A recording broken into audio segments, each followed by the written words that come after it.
Welcome to Real Herbalism Radio, show 213, recorded at River Road Studios in wonderful, beautiful Eugene, Oregon. This show is made possible in part by the support of the Herbal Nerd Society. Patrick? Hey, yes, and to be an Herbal Nerd Society member, all you have to do is go to thepracticalherbals.com and go to the Join the Herbal Nerd Society tab at the very top left.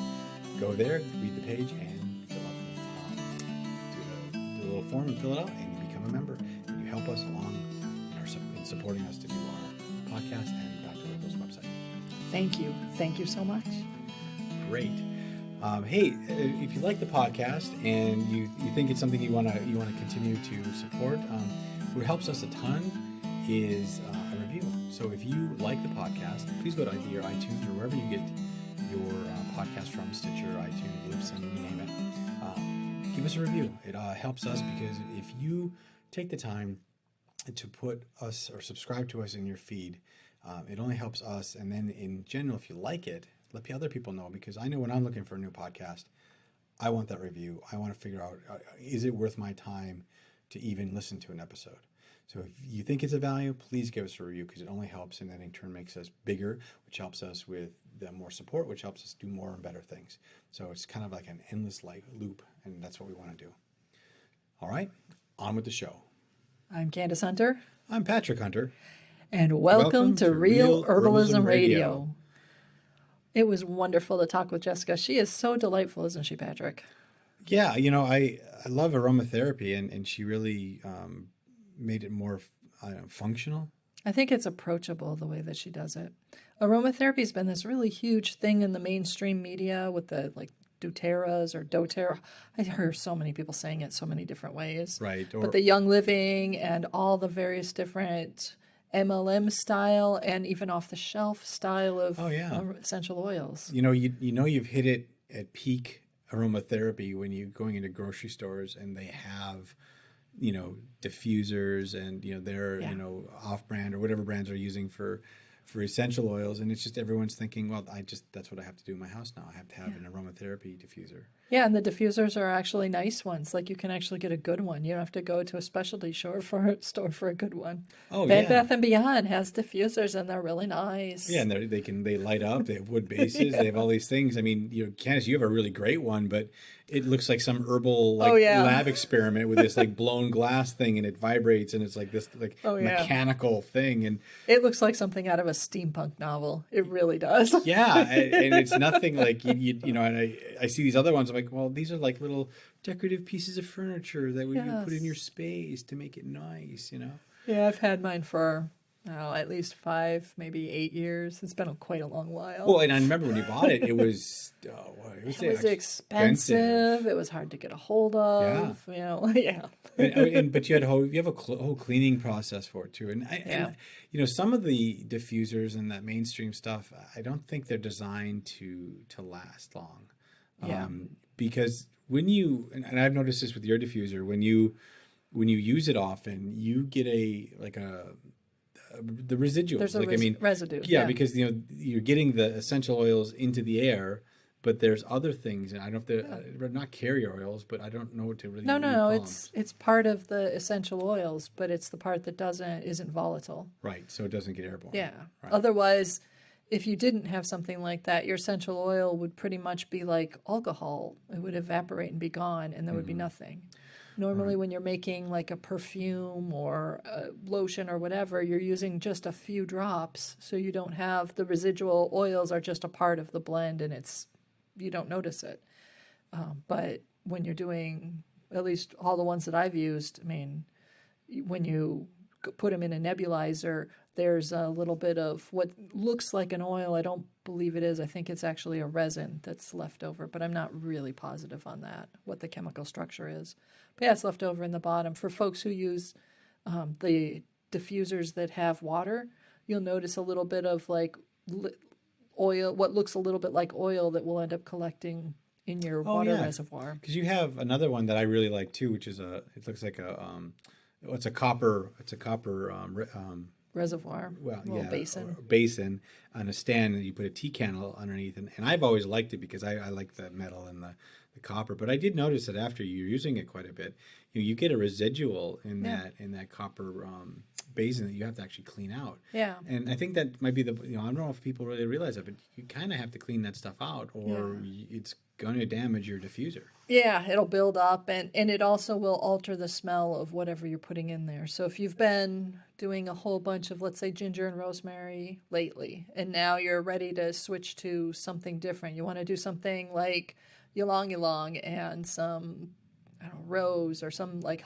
neroli, or even some orange peel, something that's really like really different, and you put it in with that residue, you're going to get this earthy scent that comes from the residuals from the previous oils you were using, and it'll muddy your scent. Oh, yeah. So think about like a coffee maker. If you made coffee for 6 months using the same grind, same roast and everything, and then you go and you want to get a light roast and you decide to run it through that same coffee maker, if you don't clean it and like get rid of all of those oils that have been built up over time, that light coffee you're going to have is not going to taste the way you want it to taste. Right. And that's part of the reason why too, like when you go to commercial places like commercial coffee, they're cleaning those things every day. Every night they soak them with the Purocaf or whatever they're using. They're using to pull those oils so they don't build up, so that the next day when they start, everything is fresh and you're getting those flavors. At home, we're not as, it doesn't really matter because we're not trying to. Actually, I'm pretty diligent with my essential oils. Mm-hmm. I'll have a blend that I'm using, but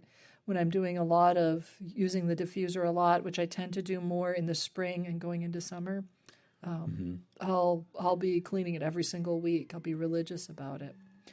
So I have a couple of hot tips for you in case you're thinking about getting your first diffuser. Don't look for things where the essential oils are going to be in a plastic kind of basin. You want them on a glass, or metal can work. I do have that copper one that's worked well. Just make sure that it's a solid metal. Not like aluminum's probably a bad aluminum's choice. Too reactive. Yeah, you want something that if you could cook tomatoes in it, it's probably okay without a huge reaction. Because so copper works well. I think stainless steel would also work well potentially. Otherwise, glass or a ceramic that's strongly well glazed with a high fire glaze, something you could eat off of, would work. Mm-hmm. So that's one of my big things, because the plastic will begin to degrade with time. And with time, when you mix essential oils in, with time, that with the time part might not be that. So are we talking about time as in life or lifespan, or are we talking about time the herb? We're talking about time the lifespan, but it's not as long as you think. Okay. You'll notice it degrading depending on how much essential oils and which ones you're putting in. Probably faster rather than slower. And and like anything else, if you're looking at this stuff, cost does matter. If you're buying a $10 herb diffuser, you're going to get what you pay for, and it's not going to last very long, and it may not do what you want to, what you're looking for. If you really want to get a quality item or something that can really do the therapeutic part of aromatherapy, not just making your house smell nice, you're going to be looking at $50 price point or more. Yeah, my personal preference is for nebulizers as opposed to diffusers. Okay. And the key difference between a diffuser and a nebulizer is that a nebulizer does not introduce anything except the essential oils themselves. So there's no water. It's 100%. And diffusers usually use water. Right. So our copper basin's a diffuser. Yes. Your glass steampunk looking thing is a Nebulizer. Yep. Which really sounds cool, Star Trek fans. Nebulizer. It is really cool. Right. I like it. And it has this. And when you turn it on, it has this vibrating sound. Yeah, it's a little hum. So I personally prefer the not water kind, but it's very much a personal preference. There's nothing wrong with the diffuser at all. So if that's what you like, go for it. Well, I remember back in the day, you'd take a handkerchief and put a couple drops and put that over your lamp. Yeah, we've done that. Come close to catching a few hankies on fire. But and I mean, other people are like, well, I just put it right on the light bulb. I'm like, oh, really? Okay. Yeah.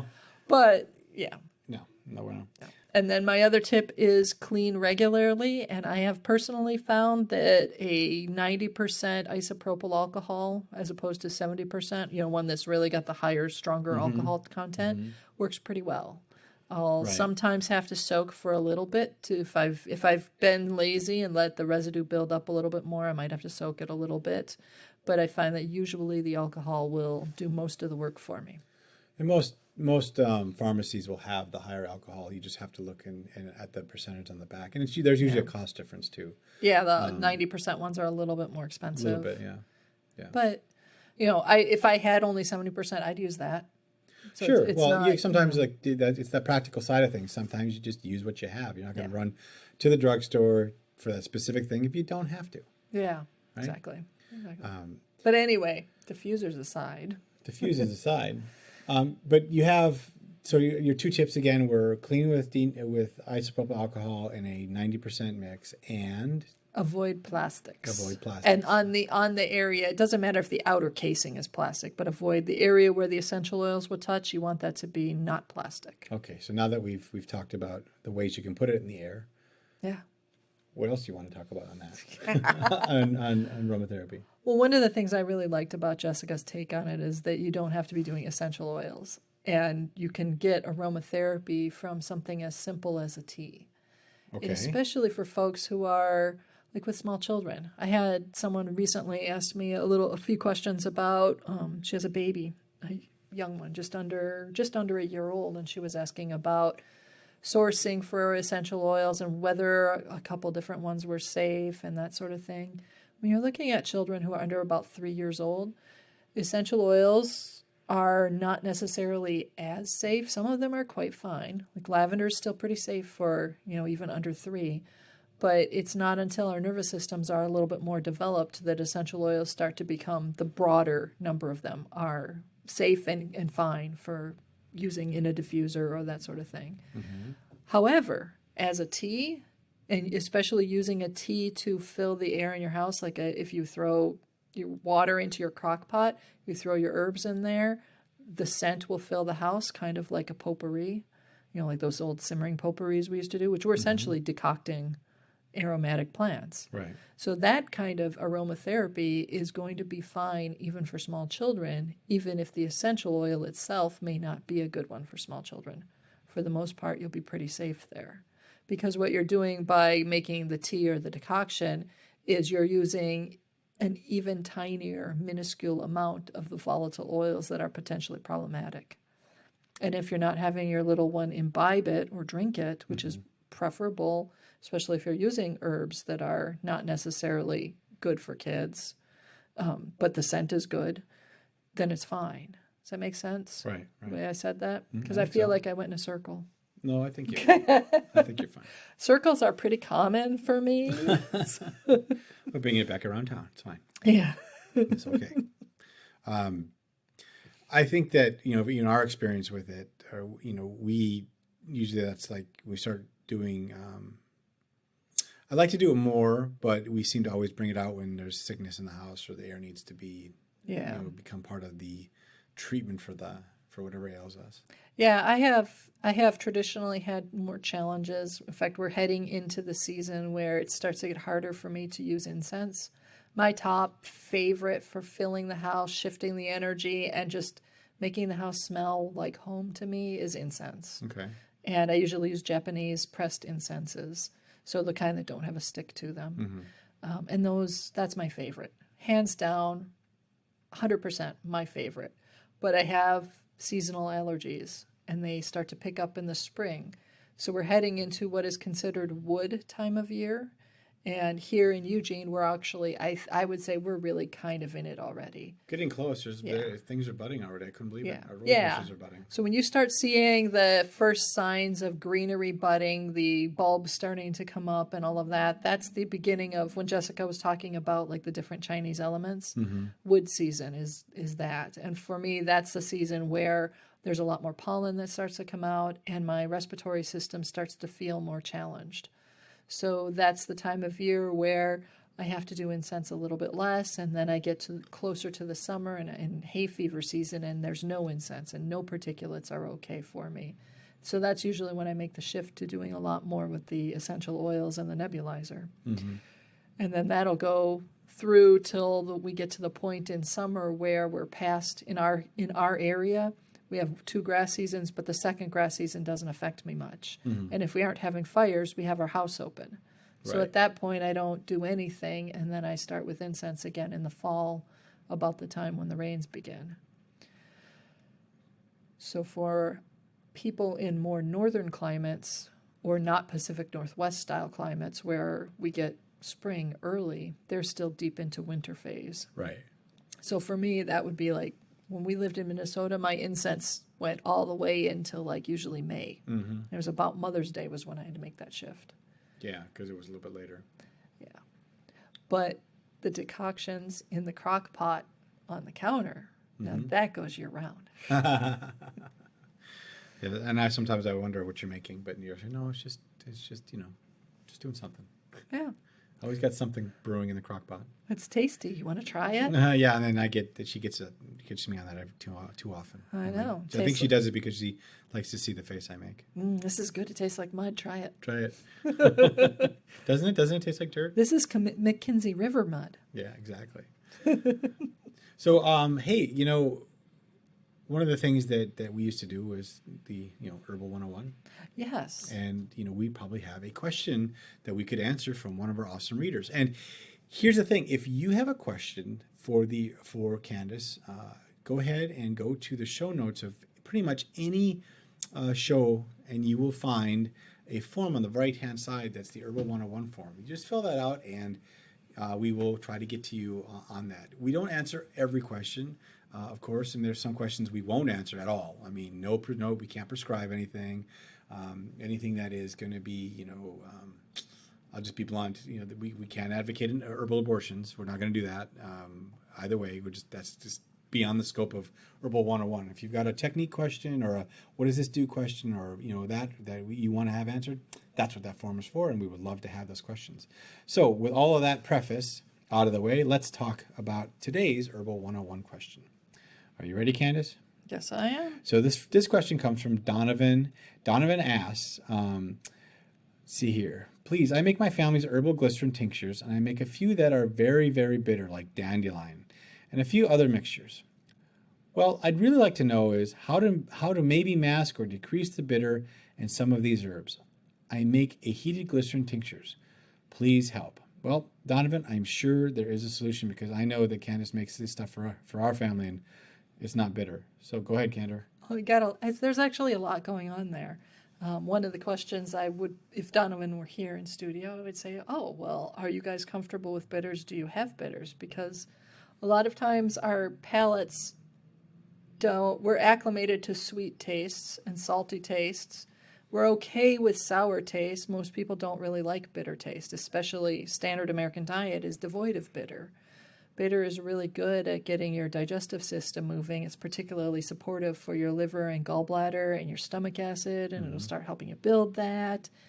If you're a person who has problems in those areas, like you have had gallbladder surgery, or you get gallstones, or you have a compromised liver, it might not be great for you to take bitters. If you shouldn't take bitters, then bitter tinctures like a dandelion root tincture or glycerin, in this case, glycerate, will taste far more bitter than they would to someone like me who takes a lot of bitters regularly. And I don't, a lot of times artichoke is described by like Guido Masse and Jovial King describe it as this really, really bitter. And I'm like, artichoke's not bitter. It's kind of sweet and woodsy. And there's just a little bit of bitter there, but that's not what everybody else tastes when they taste artichoke. Right. So that might be part of what's going on with why a dandelion tincture or glycerate might be tasting bitter. Usually when you add something sweet to whatever your bitter thing is, that helps mask the bitter considerably.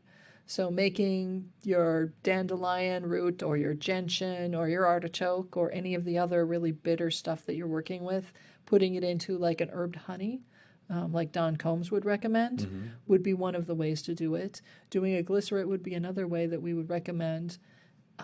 But if it's still too bitter for you, then the sweet's not doing enough. So my second suggestion would be, okay, you're putting in, let's say I'm guessing you're probably going to be making it right now at a 1-to-5 ratio, which means 1 part dandelion root. Let's say we're working with dandelion root. So 1 part dandelion root dried and 5 parts glycerin and water in whatever the solution is that you're using. So we're just going to call it your glycerate solution. depending on who you are and what you're working with. Some people use 100% glycerin, others will use 50% glycerin. It's kind of up to you. If you've been working with a lower percentage of glycerin, you can try upping the glycerin first, which will then give you a sweeter tincture or sweeter result, and see if that does it. And if that doesn't work, increase the amount of glycerin that you're using, your ratio to dandelion. So instead of 1 to 5, try 1 to 10. Double the amount of glycerin, so you're taking your dandelion root and making it half. That'll mean that your whole entire finished product is half as strong, but it'll also mean that it will taste half as bitter. So start with a less bitter, and then each time you make it, maybe consider changing your ratio a little bit and moving in the direction of the more bitter until you get to the point where the more bitter is actually palatable. All right. Great. So if you like us, make sure to review us, and we're on the Instagrams, we're on the Facebooks, we're on the Pinterest. And if you're willing, leave us a review for this podcast. That's so helpful. I don't know how many podcasts I've done where I've actually listened to them because somebody else said, "Hey, have you listened to this podcast? It's really great." Right. And I would not have found it just trying to search. Right.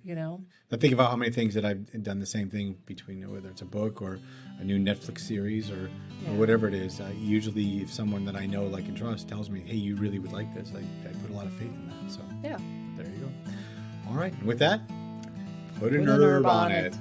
The statements made about herbs and products on this podcast have not been evaluated by the United States Food and Drug Administration, FDA, and are not intended to diagnose, treat, cure, or prevent disease.